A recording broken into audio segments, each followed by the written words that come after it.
Nú ætlum við aðeins að skoða hvernig við reiknum í huganum. Ég ætla að reikna með ykkur nokkur dæmi og ég ætla að sýna hvernig ég myndi reikna þetta í huganum, en það er hægt að reikna þetta á ótal mismunandi vegu og það er engin ein leið í raun réttari því heldur en önnur. Þetta snýst í raun hvað hverjum og einum finnst best. 32 plus 19. Hérna myndi ég hugsa út tvær leiðir og ég vel náttúrulega bara aðra.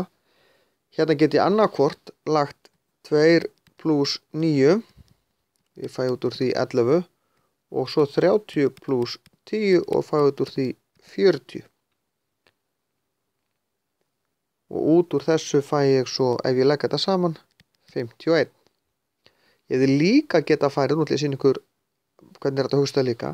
Ég hefði geta sagt 32 plus 20. Það er 52. En ég gerði 20 en ekki 19, ég gerði einum of mikið. Þá þarf ég að gera mínus 1 og fæ ég 51. Þið sjáu því, ég fæ sama svar. 1209 mínus 197. Ég ætla að sýna ykkur þá á svipaðan hátt ég var að hugsa á þann. Það er svolítið erfitt að mínusa 197.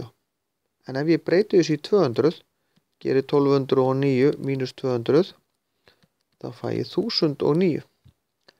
En ef ég tók 200 af, þá tók ég 3 of mikið.